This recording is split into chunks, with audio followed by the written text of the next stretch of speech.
Halo, apa kabar? Sehat-sehat semua ya.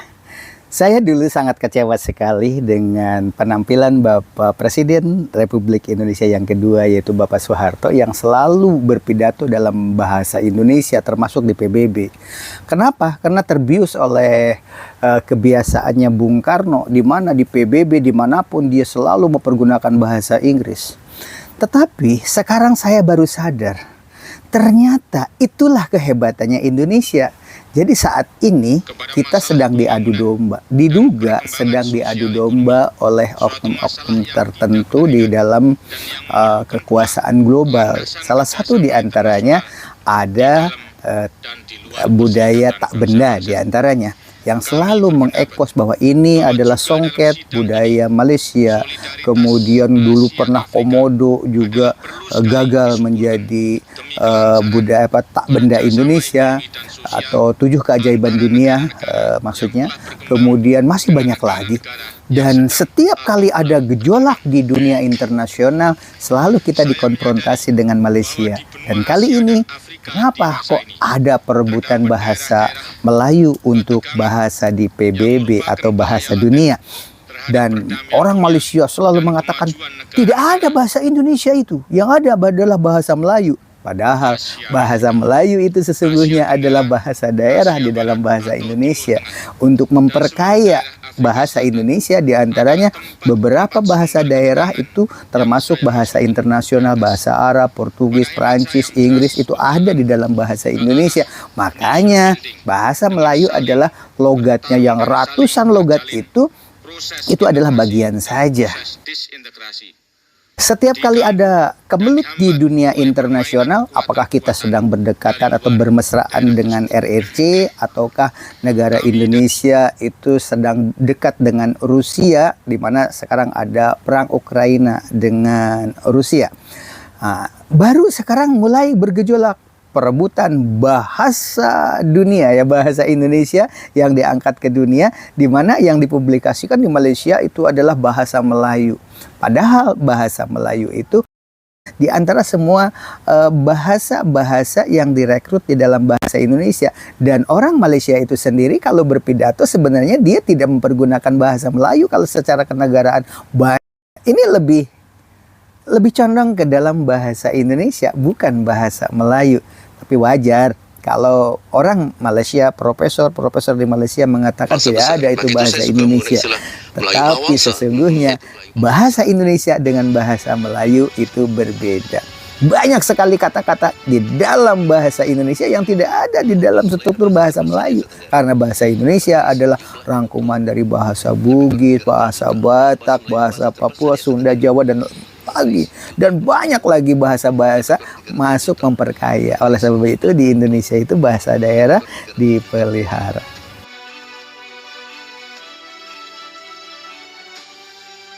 Selanjutnya, berikut pendapat Profesor Malaysia yang lain soal bahasa Melayu dan bahasa Indonesia. Kalau tak sebut betul-betul dari segi bahasa, nama bahasa kita itu adalah bahasa Melayu. Orang Indonesia kata bahasa Indonesia. Kan? Kami bertutur bahasa Indonesia, Pak. Mana ada bahasa Indonesia? Mana ada bahasa Indonesia? Mana ada bahasa Indonesia? So, nama bahasa kita itu adalah bahasa Melayu. Jadi dipertuturkan di 300 juta penutur. 300 juta penutur. 300 juta penutur. Malaysia menyambut baik tema yang dipilih bagi Perhimpunan Agung PBB pada tahun ini, yaitu suatu detik perubahan, penyelesaian transformatif kepada cabaran bersalin kait. Kami percaya tema ini amatlah bersesuaian dengan situasi yang sedang kita lalui bersama. Oleh sebab itu sebaiknya di PBB itu tidak lagi membuat sekat-sekat. Ini adalah budaya songket budaya Malaysia, kemudian ini pakaian kebaya adalah budaya Indonesia, kemudian ini bahasa adalah bahasa. Saya setuju dengan Pak Akbar, yang di pidato berikut ini. Ini di dalam podcastnya ya. Ini di Farisin. Kan itu akan semakin bahwa budaya itu ya paling tidak kemungkinan untuk hilangnya itu semakin besar kan kalau semakin banyak yang mempraktekkan gitu. Jadi esensinya kerjasama bagaimana kita mewariskan budaya itu dari generasi ke generasi.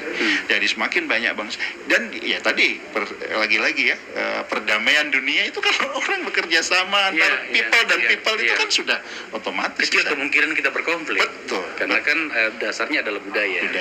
Waduh, berarti energi kita untuk berkelahi kemarin itu sebenarnya untuk apa gitu loh kan?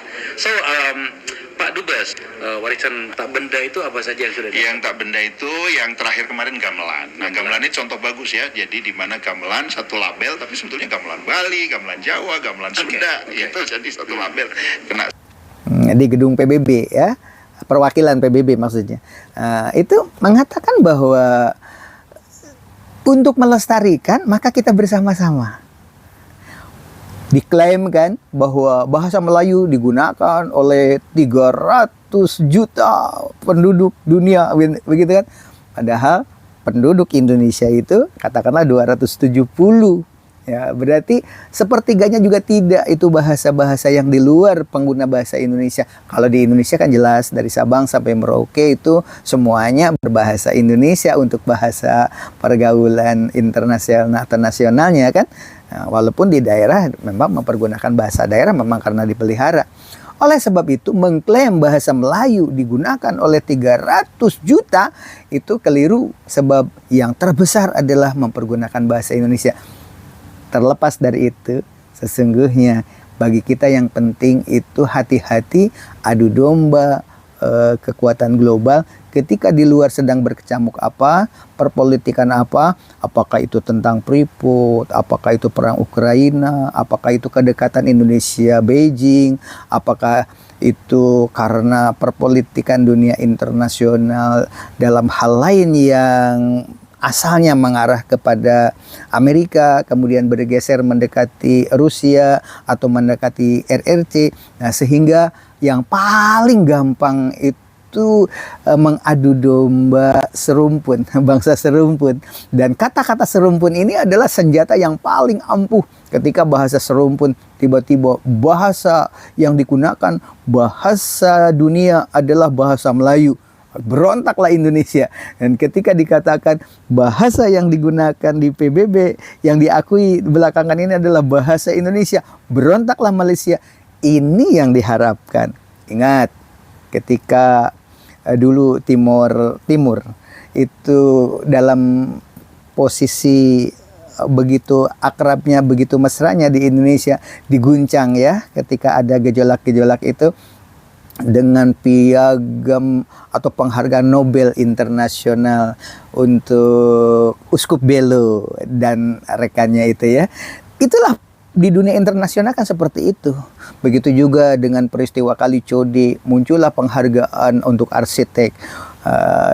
Sehingga Kali Code tidak bisa ditata karena itu adalah budaya internasional yang mendapatkan penghargaan yang harus dilestarikan dan sebagainya. Itulah uluran dari luar negeri itu menyusup ke dalam negeri Indonesia seperti itu. Kadang-kadang Indonesia dan Malaysia juga dua-duanya itu sengaja dibenturkan dan senang dan selalu diperbesar. Tapi sekarang eranya podcast. Nah, seperti Pak Akbar ini luar biasa kan untuk melestarikan bahasa kita semakin bertahan dan kita boleh banggalah berguru kepada Pindad. Pindad itu kenapa senjata sejenis paling canggih? Karena apa? Karena Indonesia luas dari Sabang sampai Merauke itu senjatanya sekali latihan habis, peluru-pelurunya sekali latihan habis sehingga reproduksi inovasi terus berjalan seperti begitu. Gemba Kaizen di dalam teori manajemen kan seperti itu. Sehingga terus melangkah perbaikan setahap demi setahap. Nah, oleh sebab itu, sekarang kita harus sadar bahwa penggunaan bahasa Indonesia itu walaupun diklaim oleh Malaysia yang mempergunakan bahasa Indonesia itu ada sebagai bahasa Melayu atau di Riau katakanlah walaupun katanya di Malaysia itu adalah cabangnya dari Riau. Di luar Indonesia, di luar Malaysia juga ada beberapa negara yang memang mempergunakan bahasa itu.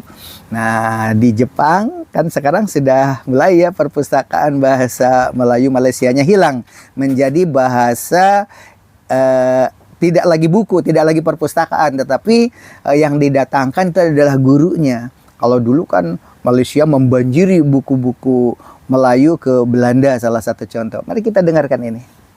Digunakan secara aktif oleh 300 juta penutur. Berikut ini penjelasannya. Sekarang ada 700 etnik di alam Melayu. Artinya bahasa Melayu itu merentas. Tidak kira itu orang Aceh, orang Minangkabau, orang Tidore, orang Manado, orang Sunda, Jawa dan sebagainya. Semua bernaung di bawah konsep yang dikatakan bangsa Melayu. Jadi artinya konsep Melayu sekarang ini harus diangkat begitu rupa supaya Melayu itu dilihat sebagai bangsa besar. Maka itu saya suka menggunakan istilah Melayu Mahawangsa, iaitu Melayu bangsa besar.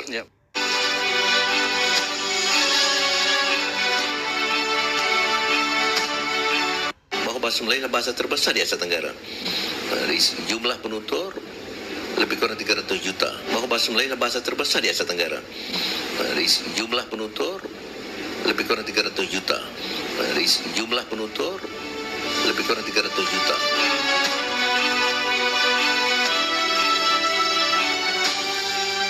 Selanjutnya, berikut pendapat Profesor Malaysia yang lain soal bahasa Melayu dan bahasa Indonesia. Kalau tak sebut betul-betul dari segi bahasa, nama bahasa kita itu adalah bahasa Melayu. Nah, orang Indonesia kata bahasa Indonesia. Nah, kan, kami bertutur bahasa Indonesia, Pak. Mana ada bahasa Indonesia? Mana ada bahasa Indonesia? Mana ada bahasa Indonesia? So, nama bahasa kita itu adalah bahasa Melayu. Nah, jadi dipertuturkan di 300 juta penutur. Bahwa semua buku yang dihadiahkan pada KITLV di Leiden sudah diserahkan pada perpustakaan dan tidak ada ruang baca Malaysia lagi. Kan dulu bertahun-tahun ada ruang baca buku-buku dari Malaysia. Semuanya sudah diserapkan. Tidak ada profil Malaysia lagi di situ. Itu artinya kita harus ambil tindakan yang bukannya buku, yang bukannya keras, bukannya barang, bukannya hadiah untuk orang yang pernah jadi profesor lama, jadi kita lantik dia, bagi dia kerusi di Ohio kah atau di Leiden kah. Harus ada guru bahasa. Harus ada penjagaan, harus ada pendidikan untuk guru bahasa. Jangan kirim lagi buku, kirim orang dan bawa orang kemari. Itu caranya untuk mengantara bangsakan bahasa Melayu. Bukan dengan banyak-banyak buku yang akhirnya diserapkan dan hilang dalam koleksi yang lebih besar. Dan bukan dengan hanya